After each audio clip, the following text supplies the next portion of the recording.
He came here to Omaha and won the national championship, and it was a dream come true. Welcome to Omaha and Johnny Rosenblatt Stadium, home of the 2000 NCAA Men's College World Series. Where blue skies and green grass accentuate a rainbow of dreams. Where history is so precious and the present so bright. Where they take the field so fresh and finish with Rosenblatt in their heart. Where in the end, one team will be crowned the champion and take home the gold. Dreaming in Omaha, the 2000 NCAA Men's College World Series highlight video.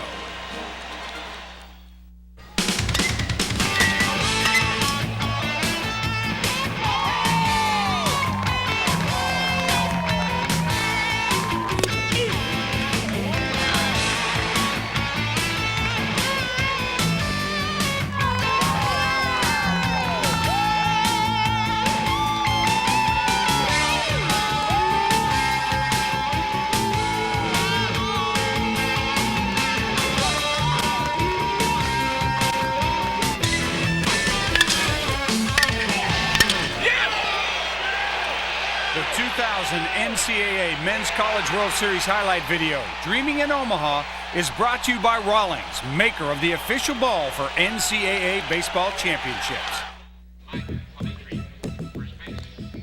For the 51st consecutive year, Omaha, Nebraska served as host to the Men's College World Series, the ultimate accomplishment in college baseball, the dream and goal of so many youngsters.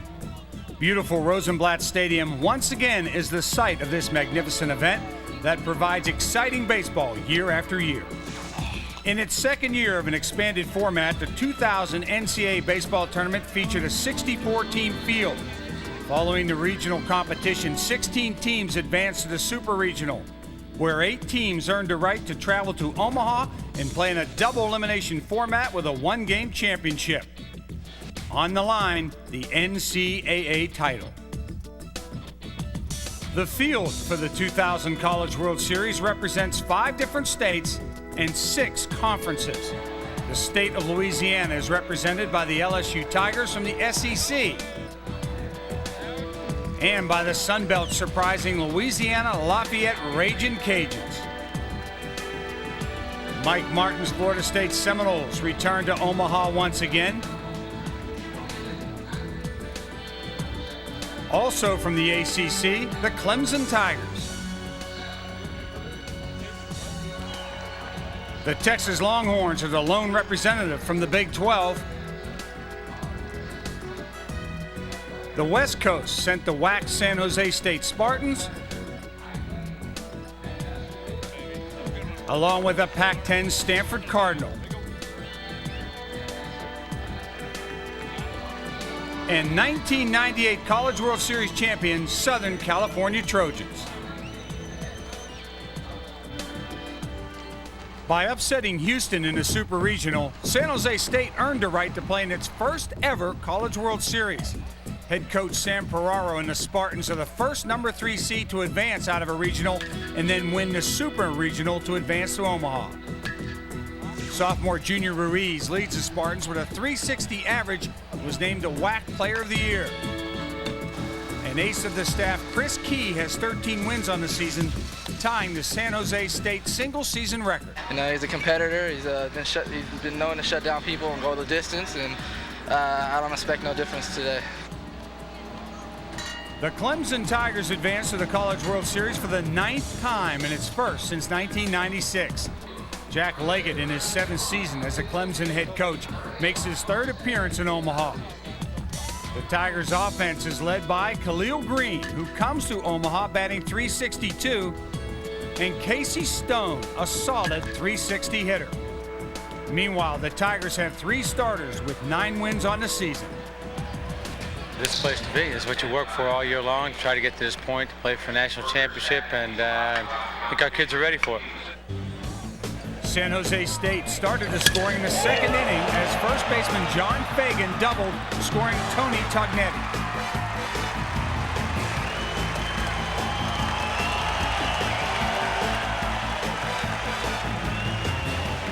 But that lead was short-lived. Clemson's Justin Singleton responded against Chris Key in the bottom of the 2nd His single drove home 2, giving the Tigers a 2-1 lead.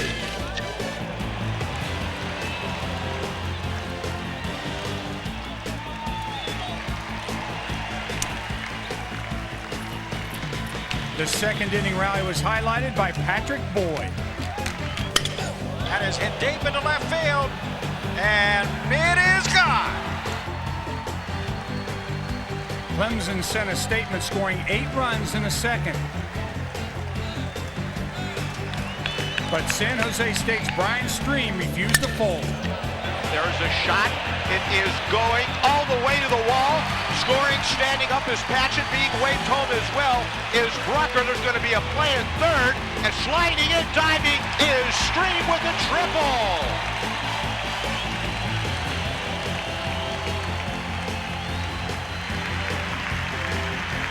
Clemson's Steve Reba relieved Ryan Mottle and shut down the Spartans for the save as Clemson wins Game 1, 10-6.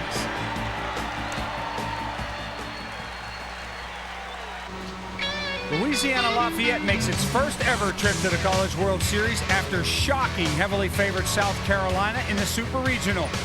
Head coach Tony Robichaux led the Raging Cajuns to a 47-win season.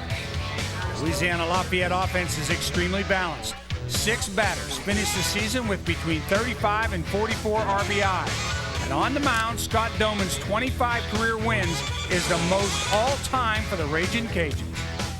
At first, you know, when the bus passed by, you could hear a hush on the bus, and they have seen a lot of this on TV and video, and now they get to see it for real life. But we've challenged them now that we're here and we've reached a goal. Let's reset our goals and let's get here and do something. So we feel we match up real good. And I told them the opponent traveled with us on the plane. It's not the other teams that are here, it's us. Stanford returns to Omaha for the 3rd time in the last 4 years and 12th appearance all time. The Cardinal own 2 College World Series titles, winning back-to-back in 1987 and 88. Mark Marquez is in his 24th season at the helm of the Cardinal and needs just 8 wins to reach career number 1,000. Stanford is strong all the way through the lineup. 8 of the starters average above 300. And the pitching staff was stellar all season, finishing with a Pac-10 best 3.83 ERA. I really think, whoever plays defense is going to win the game. I really think that's one of the key components to winning this World Series, because most teams are pretty evenly matched. You get your ace against their ace, all of a sudden it's a 4-2 ball game, and all of a sudden a big error can all of a sudden escalate to a 3-run inning, so it's big. Stanford's Jason Young dominated early. He struck out the side in the first and had 5 strikeouts through 3 innings. And Young got some help from his defense as third baseman John Gall spears a liner, robbing Nathan Nelson of extra bases. Stanford took a 2-0 lead into the 4th, and Craig Thompson added to it. There's a shot to left field, and it is off the wall. Chasing it down is Hawkins. Scoring is Van Zandt. Scoring is Alvarado, and on at second with a stand-up double.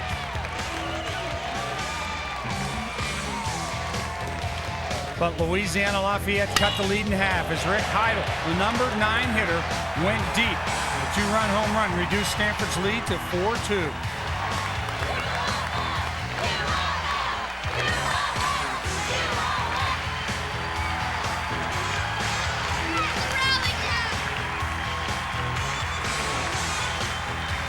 But Joe Borchard countered in the Stanford 5th. That's crushed. Hawkins can just look up at it as Borchard hits one about 15 feet over the left field stands. Louisiana Lafayette clawed back. Jarvis Larry's solo shot in the 7th cut the Cardinal lead to 5-3.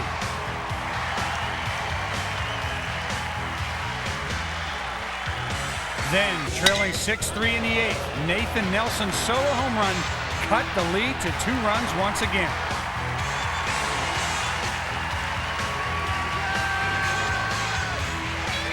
Stanford thwarted ULL's rally attempt as Jeff Brooks struck out Rick Heidel to end the game and give the Cardinal the win in Game 2.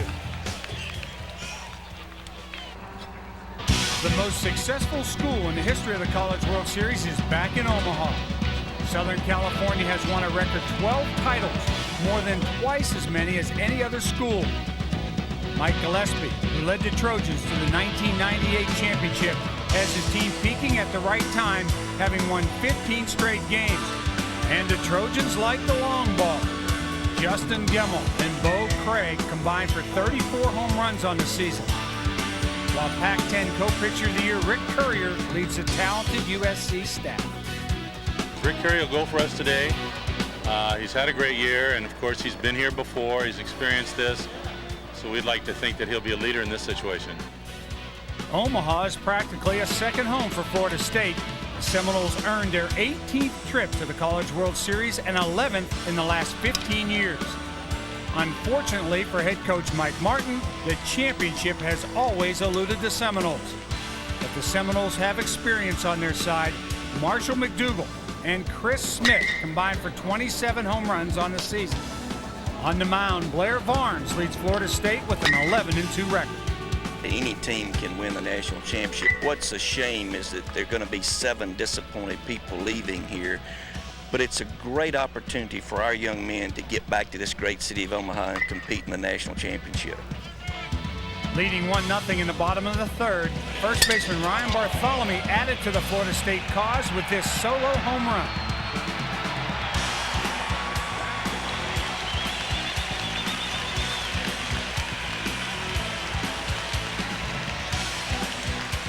But USC's Anthony Lunetta answered in the top of the fourth. Wallop to deep left field. It is out of here. Anthony Lunetta, a true freshman, has just hit a monstrous home run in his second College World Series at bat. Then with the game tied 2-2, Seth Davidson puts USC on top.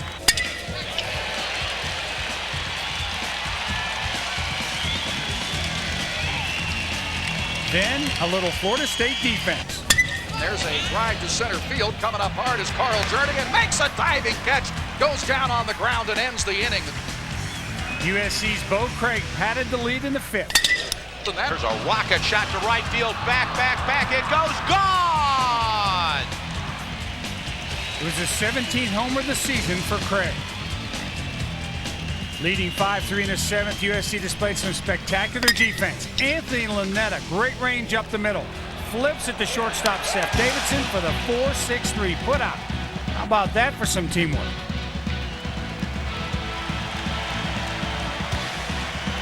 In the ninth, Florida State looked around. 1 out of the bottom of the ninth inning. 6-4 Trojans, change up, line drive, caught by Davidson, underhand to Lunetta, and they get a double play to end the game!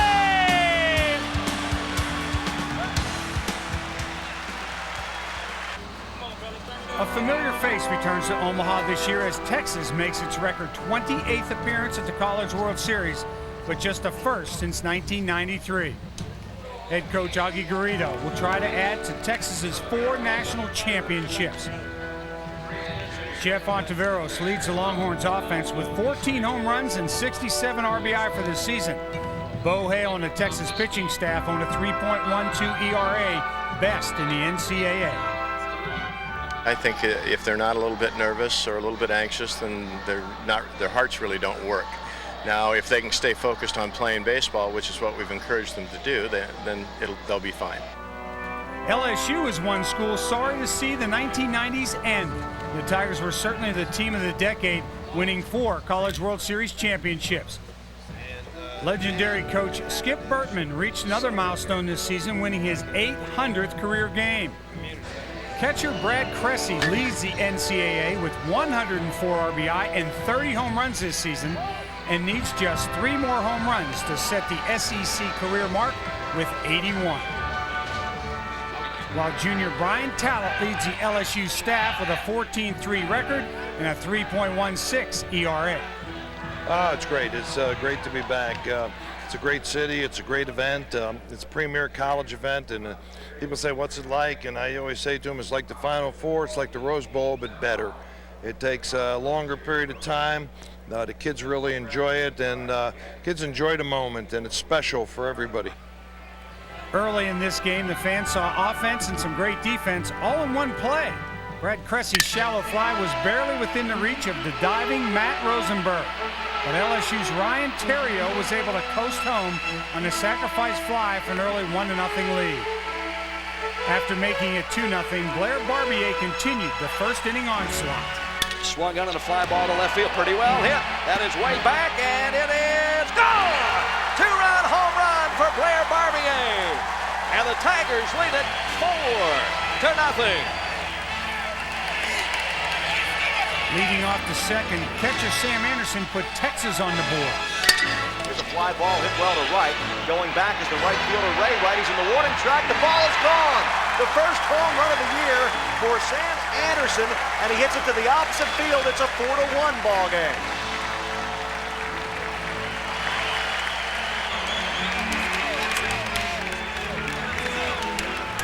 But LSU was too powerful. In the fifth, Barbier went deep again. His solo shot gave the Tigers a commanding 6-2 lead.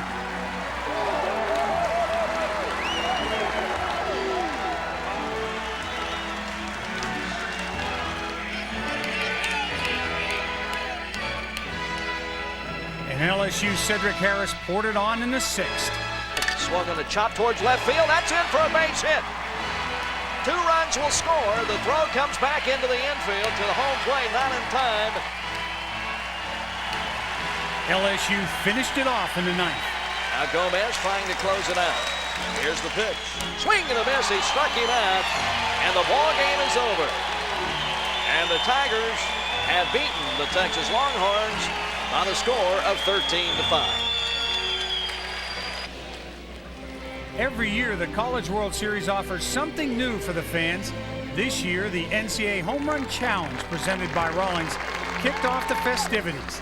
8 players representing NCAA Division I, II, and III schools took their whacks at the Rosenblatt bleachers using a Rawlings wooden bat. And with Major League Hall of Famers Reggie Jackson, Lou Brock, and Bob Gibson lending support, Louisiana Tech's T.J. Soto hit 8 home runs in the final round to win the inaugural challenge.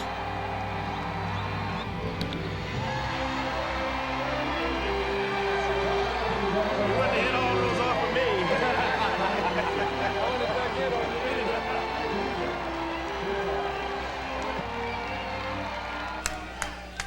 Game 5 pits 2 teams from the winner's bracket as Stanford faces Clemson.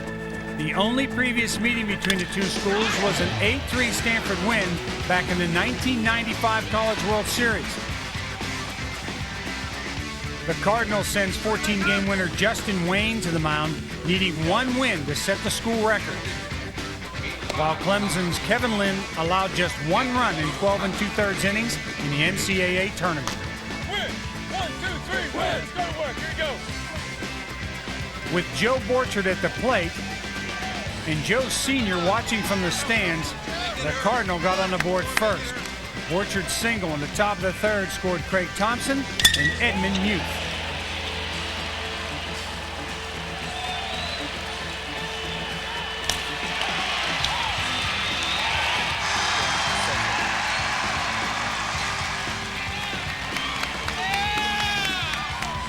Two batters later, Stanford struck again. Hit hard up the middle for a base hit. Here comes Borchard being waved around third by Dean Stotts. He's easily going to come in and score. And once again, Chris O'Riordan has delivered with a base hit up the middle.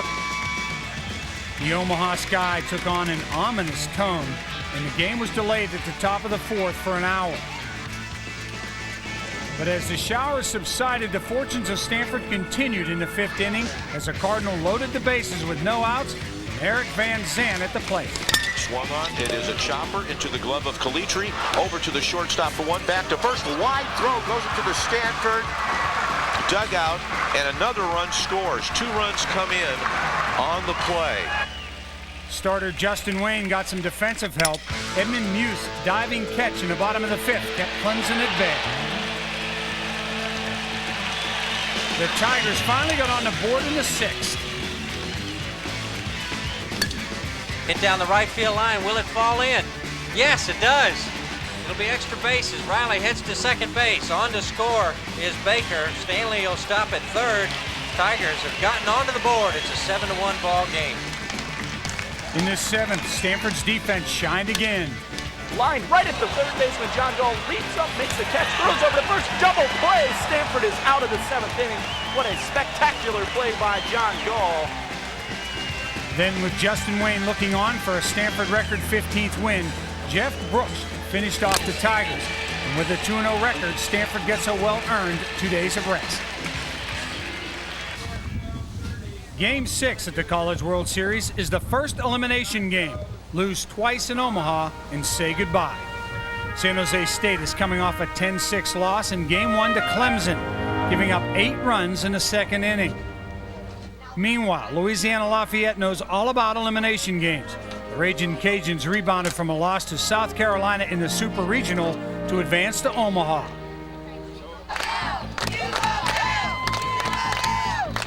Danny Mazziotti gave Louisiana Lafayette an early lead in the bottom of the 2nd with this solo home run.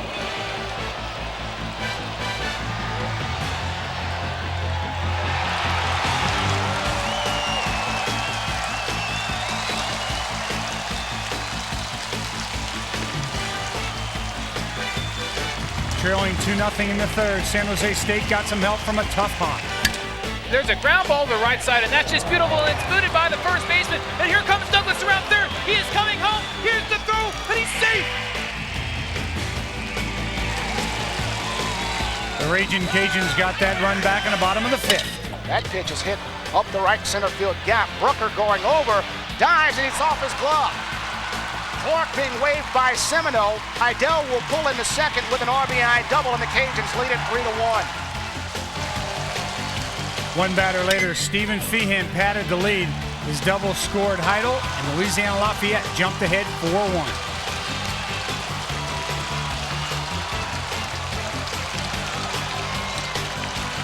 But John Fagan would not allow the Spartans to fold.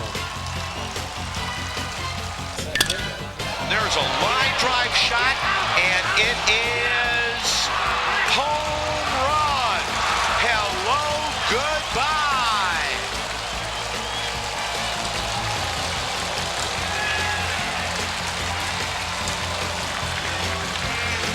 The Ragin' Cajuns continued to answer the challenge as Feehan came through again. This time he singled, driving home a run and giving Louisiana Lafayette a 5-3 lead.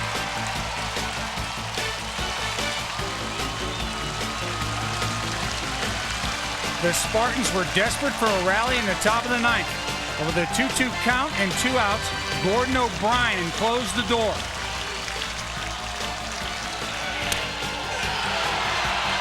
Louisiana Lafayette staved off elimination,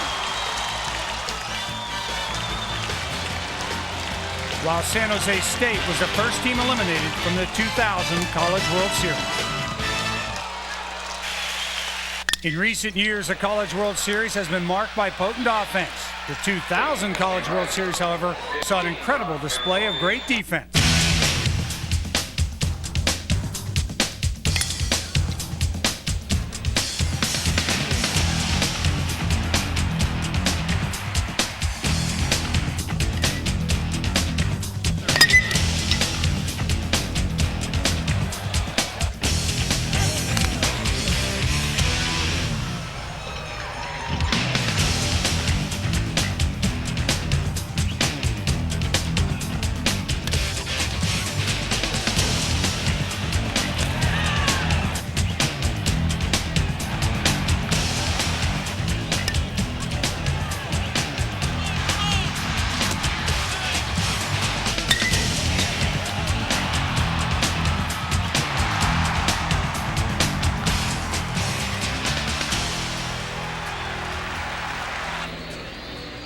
Game 7 was a winner's bracket game between 2 of the most decorated schools in the history of the College World Series. The LSU Tigers won 4 titles in the 90s, while USC has taken a record 12 championships.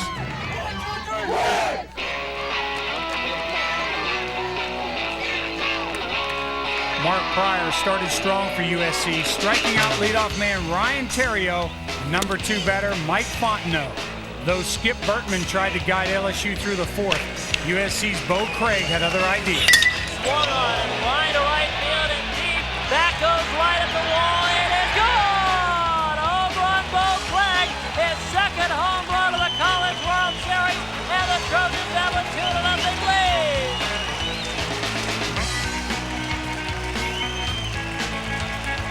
USC's Pryor took a no-hitter into the 6th until Terrio broke up the bid with a single over an outstretched Justin Gemmel.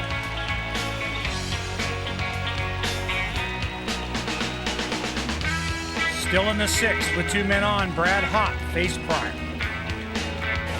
That's a fly ball way back. Left field, right field, way back, and that one is gone. Hott with a 3-run homer. And with one swing of the bat, the ball game is tied.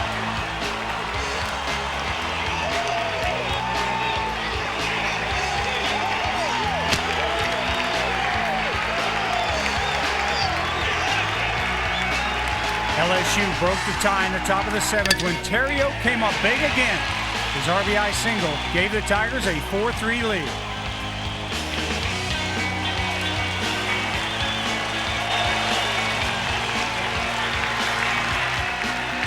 After falling behind 5-3, USC's Alberto Concepcion went deep. Concepcion walloped one to deep left field. Witten back at the track at the wall. It's gone! Alberto Concepcion has just made it a 1-run game! But once again, it was Terrio who got the big hit.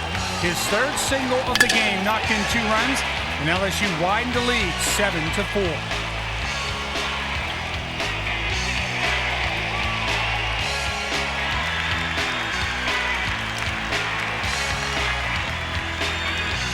And then Brad Hott iced it.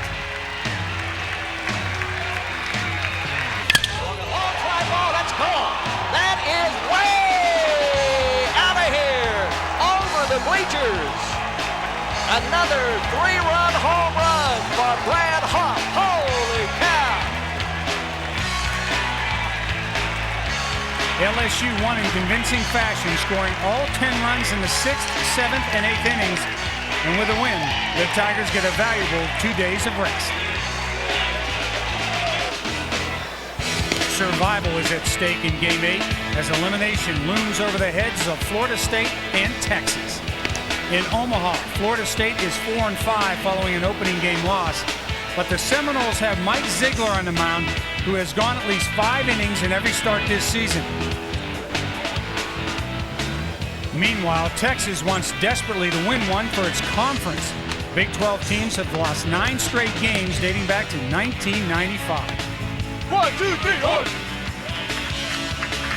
The defense shined early in Game 8 as Texas right fielder Matt Rosenberg's diving catch prevented Chris Smith from extra bases.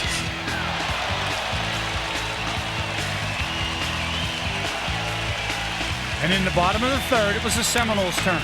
Florida State turns 2 on a bad hop and gets out of trouble. Rhett Groves to Marshall McDougal to Ryan Bartholomew, 6-4-3 double play. But in the 4th, with runners on 1st and 3rd, the Florida State offense took over. Ground ball up the middle. The second baseman, Nicholson, knocks it down but can't control it. It will deflect off his glove and go into center field for an RBI base hit.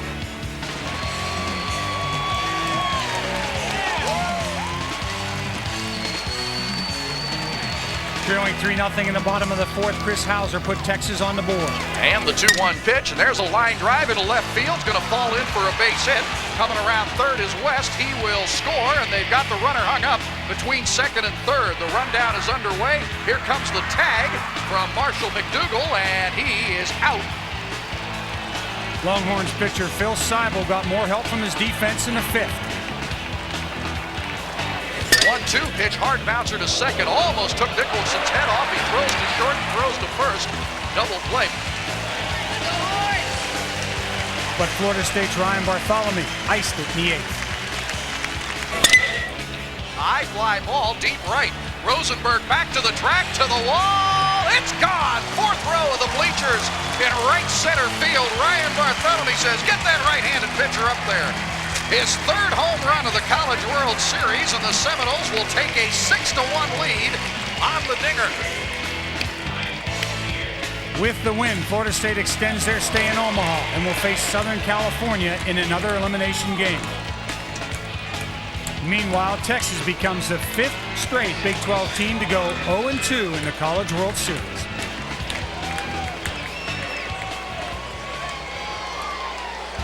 Once again at the College World Series, all the stats, scores, and news can be found online by logging on to NCAAbaseball.com. Visitors to the website have the opportunity to experience the real-time, pitch-by-pitch description for every single game.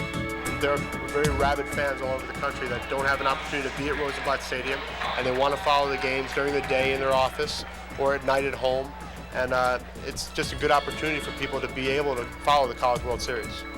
A special feature on NCAAbaseball.com is the True Look cameras that offer the online participants the opportunity to zoom in for a live look at every area of Rosenblatt Stadium. Now, let's say you want to see the pitcher's mound and you want to get up close, you can set the zoom to 9 times, and you click on and around the pitcher's mound, and basically the camera will swivel to that particular position, and you can see the camera swivel, and then that picture will then appear. And bad weather appeared in Omaha, causing games 9 and 10 to be delayed a day. It gave the teams an extra day of rest, but it also gave the teams an extra day of nervousness. But in the end, Game 9 was well worth the wait, as the Clemson Tigers and Louisiana Lafayette Ragin' Cajuns hooked up for a classic College World Series elimination game. The game was scoreless through 3.5 innings until Louisiana Lafayette's Will Hawkins went deep, giving the Ragin' Cajuns a 1-0 lead.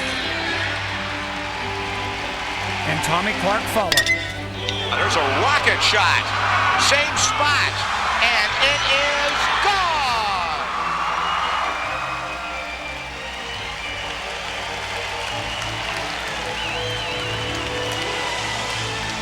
With Stephen Feehan on third in the 5th, ULL caught Clemson off guard. Feehan stole home and gave the Ragin' Cajuns a 3-0 lead.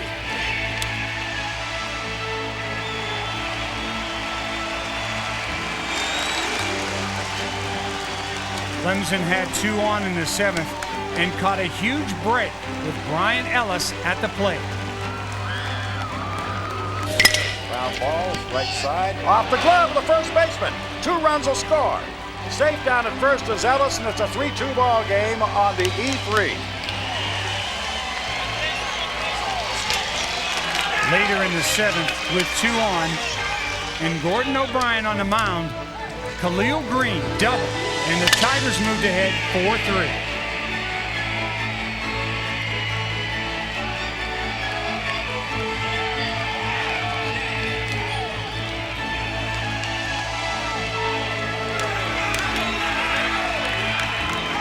Louisiana Lafayette faced elimination in the bottom of the 9th, trailing by 1 run. With a runner on third and 1 out, Clemson coach Leggett readied his team for a bunt attempt by Stephen Feehan. There's a bunt down the third base line. Here comes the runner in. He'll score to tie it. Here's a wild throw. The game is tied. Going to third base is the runner. Here he comes. A wild throw down the right field line, and he slides. He is safe, and Louisiana Lafayette has won this baseball game. Final score, Ragin' Cajuns 5, Clemson Tigers 4.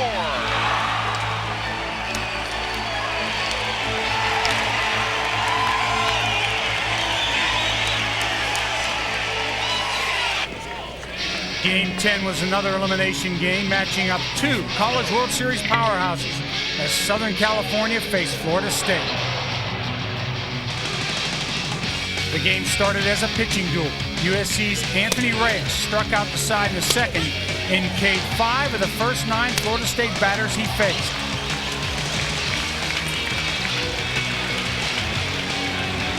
And the Seminoles' John McDonald followed suit, striking out 4 through 3 innings, allowing just 1 hit.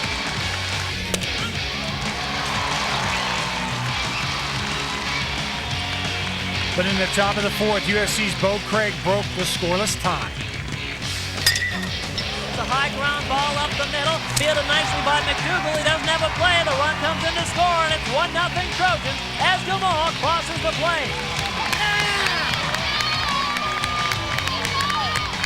USC's defense held Florida State in the bottom of the 4th. Abel Montanez's diving catch kept John Ford Griffin off base. But next up was Seminole slugger Marshall McDougal.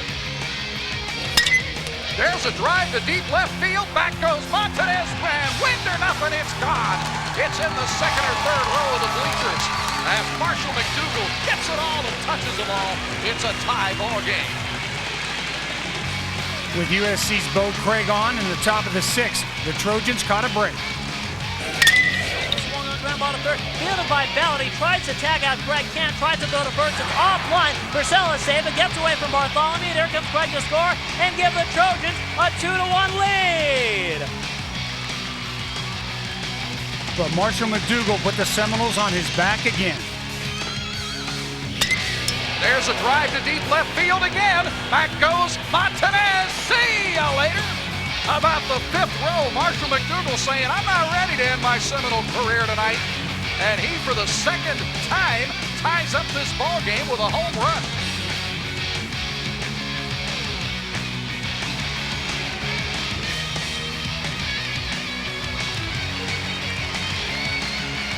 With 2 runners on and 1 out, USC had a great opportunity to take the lead in the top of the 8th.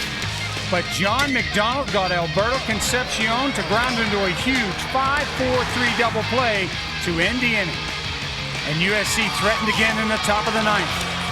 Florida State pitcher in John McDonald trying to work out of this jam. Here's the stretch and the pitch coming. Swung on. There's a liner off the glove of the first baseman. First baseman runs to the bag in time for the third out to retire the side. The tense 2-2 game moved to the bottom of the 9th. With 2 on and 2 outs, USC's reliever Ronald Flores faced Florida State's Mike Futrell. 1-2 pitch, and he hits a little looper into right field. Seminoles win it. RBI single by Mike Futrell off the end of the bat. And the guys are out congratulating Ryan Bartholomew as Frenchie hits it off the end of the bat, dunks it into shallow right field, and the Seminoles live to play another day. Another fantastic finish, and only the second time in history that 2 games on the same day were decided in the bottom of the 9th. Game 11 of the College World Series matched David and Goliath as 2-0 Stanford faced 2-1 Louisiana Lafayette. The Ragin' Cajuns came into this game fresh off a thrilling win over Clemson the day before. Meanwhile, the Cardinal had the benefit of a 3-day rest. But with a 1-0 lead in the second, it was Louisiana Lafayette that looked well rested. Stephen Feehan took Brian Sager deep, putting the Ragin' Cajuns ahead 3-0.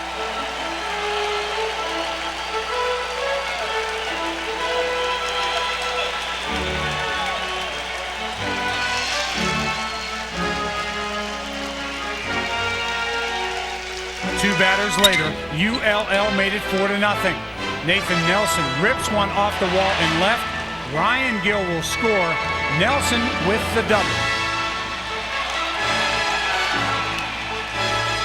The heavy underdogs weren't finished. Nelson's aggressive steal attempt of third base created yet another run for the Cajuns. And they still weren't done. Swung on, hit to right center field. That's hit well.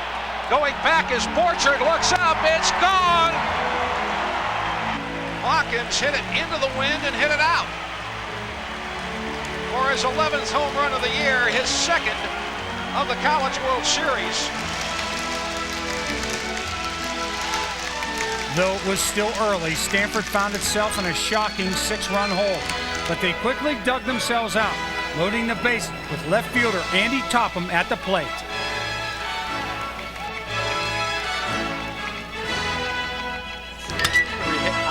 Toward left field and deep, way back, and this one is going to be gone. A grand slam home run by Andy Topham, and all of a sudden this goes from 6-0 to 6-4 in a hurry. The teams traded runs, making it 7-5. Then Stanford's Edmund Muth hit a solo home run in the 5th, cutting the ULL lead in half.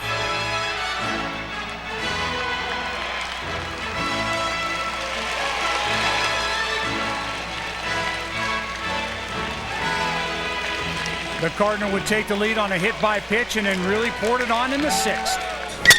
This is drilled to center field. The center fielder, Fian, goes back. He looks to have a beat on it on the warning track, and he misplays it. It bounces in front of him. Bruntlett rounds third. He will score.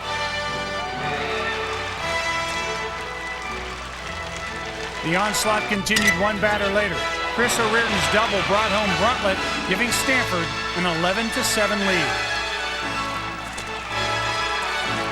And 2 batters later, Eric Van Zandt continued to rally. There is a line drive, and it is a base hit going all the way against the wall. Tommy Clark dive, can't get it. Scoring, standing up is O'Riordan. Scoring, standing up is Topham. And going into third with a stand-up triple is Van Zandt, and it is 13-7. With Stanford well in control, the game became home run derby. First, it was ULL Scott Atwood. Then it was Stanford's Edmund Muth.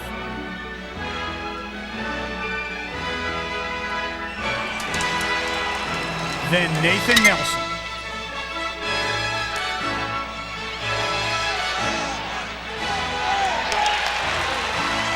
And finally, Muth's third home run of the game put an exclamation point on this victory.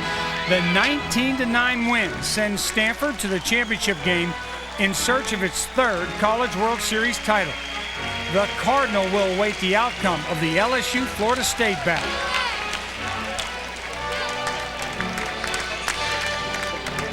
Meanwhile, the run is over for Cinderella Louisiana Lafayette. The Ragin' Cajuns made a lot of believers in Omaha and leave with their heads held high.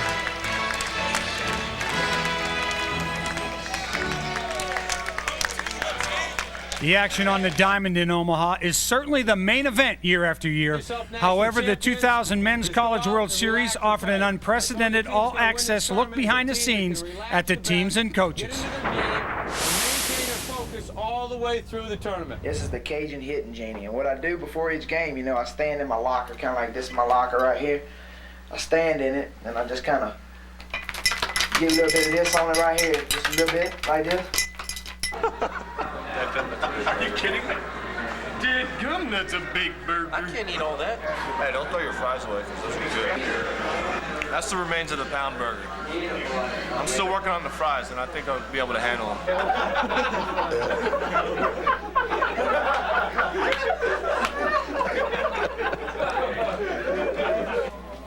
Oh, look. Oh, bring it over, baby. Bring it over. Yeah. Oh! You want that, Thomas? What you got to say, Cisco? You want me to do your eyebrow? Y'all ready? It's no. You got some bleach hair going on in here. That's a body right there, baby. Look at that. Be ashamed to look stupid and not win, huh? You've seen the best, you've played the best, you've beaten the best, and you're in the mix with the best. We've got each other. Stick together. We're one as a unit. We're dynamite. You represent LSU, you represent your family, you represent your maker. I want you to enjoy the moment, have a ball, and play like champions. Let's go, baby. With Stanford safely through to the championship game, 2-0 LSU faced 2-1 Florida State in Game 12. A win by LSU would give the Tigers the chance to play for their 5th College World Series title. What's up, man? We chilling. A win by Florida State, however, would force a rematch and keep the Seminoles' hopes alive for their first ever championship. As he did in LSU's first 2 games, Brad Hopp produced for the Tigers in the bottom of the first. His single scored Mike Fontenot, and LSU was out to an early 1-0 lead.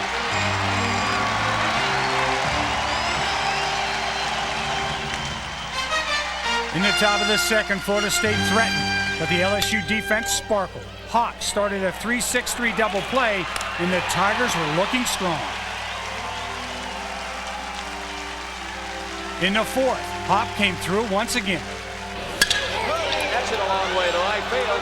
Way back, they're looking up, and that one is gone! And Hopp has hit another. Holy cow, it's 2-0 LSU.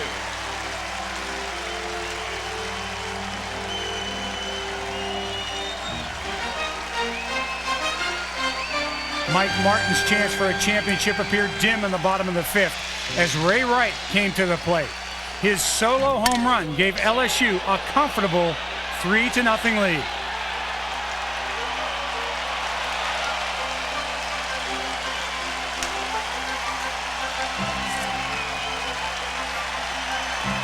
In the sixth, with Carl Jernigan on second, Florida State finally got to Skip Bertman's Tigers.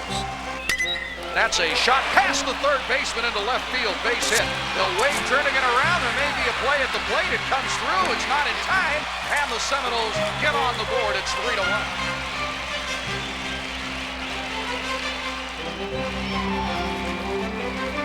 3-1. Later in the sixth, Florida State loaded the bases with one out as Chris Smith came to the plate in a pressure situation to face reliever Billy Bryant. Here's the 2-1, swung on and grounded to second base. To shortstop for one, back to first, double play, and that retires the side.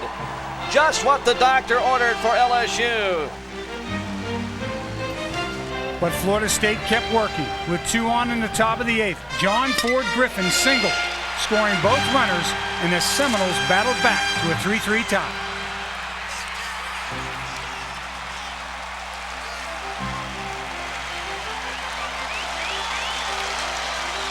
With Blair Barbier up in the bottom of the 8th, LSU loaded the bases against starter Blair Varnes.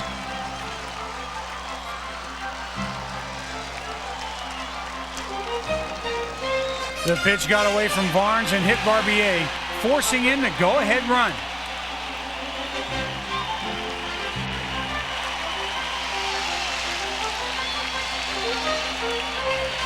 And with Cedric Harris up 2 batters later, the bases were still loaded.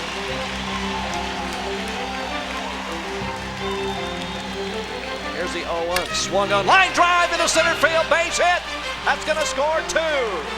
Harris comes through. The Tigers score 3 in the bottom of the 8th inning and lead it 6-3.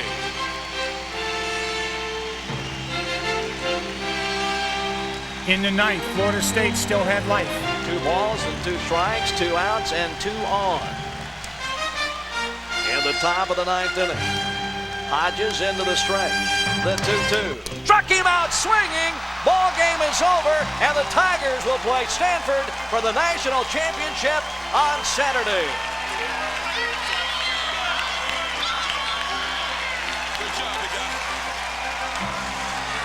And once again, Mike Martin and his Florida State Seminoles go home without the trophy. Game 13, the championship game of the 2000 Men's College World Series. LSU versus Stanford, the SEC versus the Pac-10. These two teams took vastly different routes to Omaha. LSU has not lost a single postseason game, sweeping the SEC tournament, the NCAA regional, super regional, and its first 3 games at the College World Series, a 12-game winning streak. 6'7" junior Brian Talent got the call for the Tigers.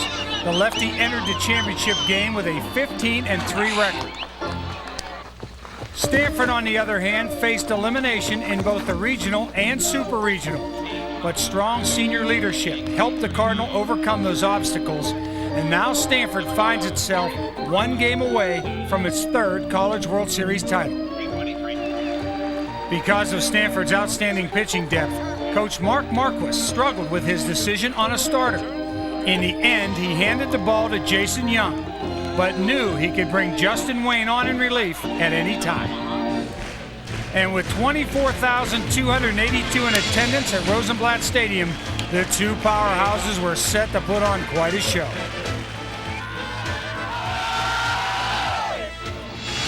Early in the top of the 1st, Talent found himself in a bit of trouble, allowing the first 2 batters to reach safeless.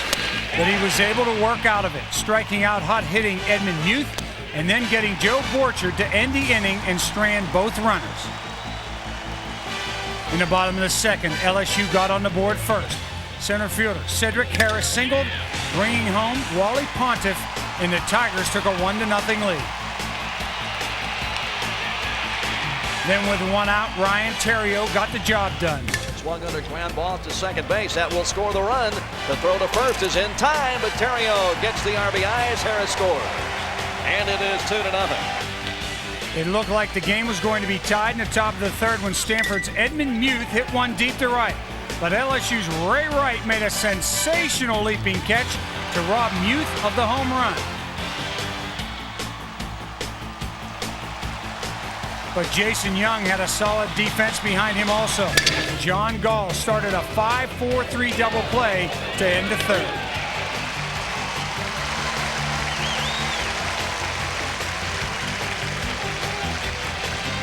In the top of the fourth, Stanford finally had things going its way. The Cardinal loaded the bases, and Craig Thompson had a dream come true. This one is crushed to left field. Witten goes back to the warning track. This ball is gone. Grand slam home run, Craig Thompson, and the Stanford Cardinal have taken a 4-2 lead in the national championship game. How about that?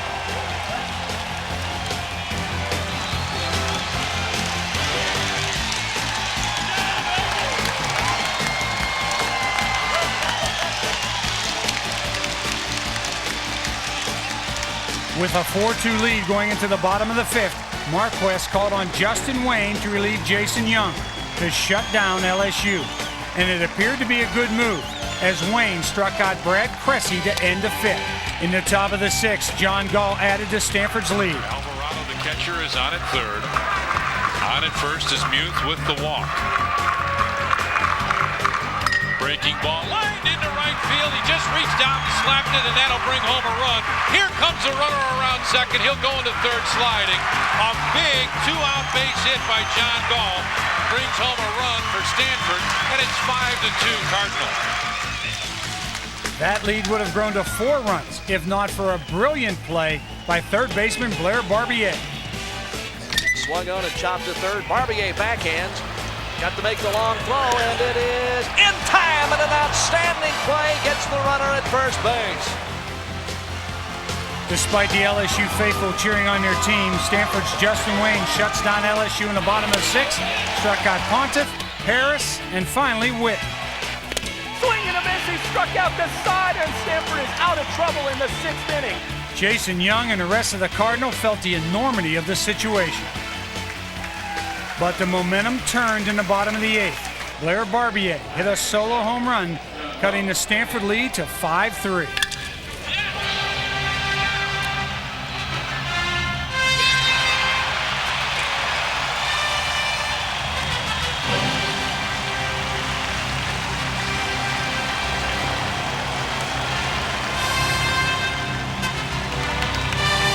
Then the big blow. With Pontiff on base, Jeremy Witten became a hero. Pretty well hit, left field at the wall. He can't get it. Two-run homer. Witten has tied it.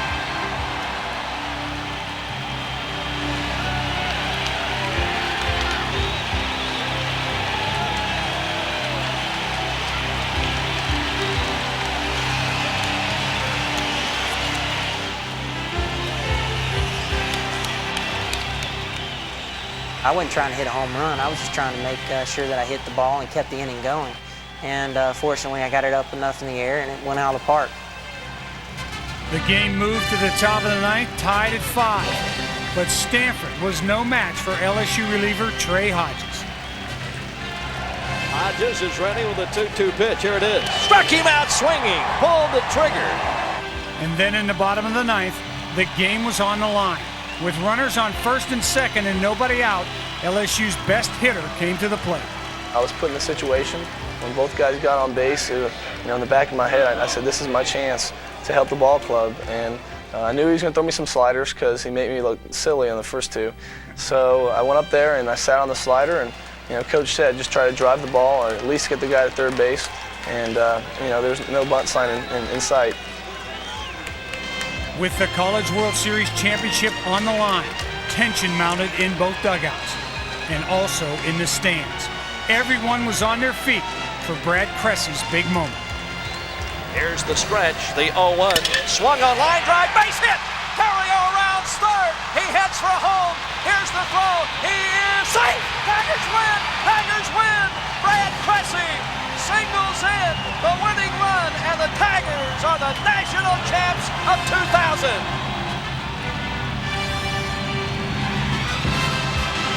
I went up there and I hit the ball hard, and it was just a great feeling because I don't deserve all the credit. I tell you what, Jeremy Witten and Blair Barbier, those big home runs, I wouldn't have been put in that situation if it wasn't for that. It was just a great team effort. I'm glad to be part of it.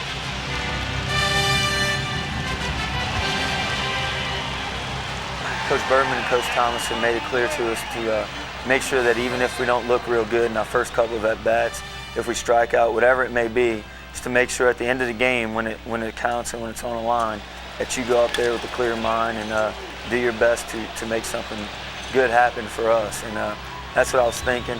I was just trying to battle them, and finally, I got a good one and I was able to hit it out. That's huge. We've had guys come up in the clutch all year. Blair especially, being a senior, being our captain. He's been here, he's been through it, and he did the job when we needed it. These boys are special because, Chris, there were some older boys, and we started so slowly, and we just couldn't get it done, and yet they stayed together. I really admired them for that.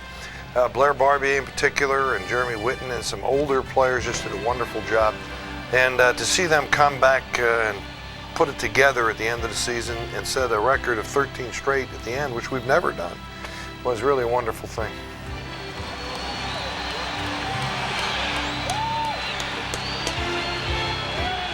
Dreams do come true.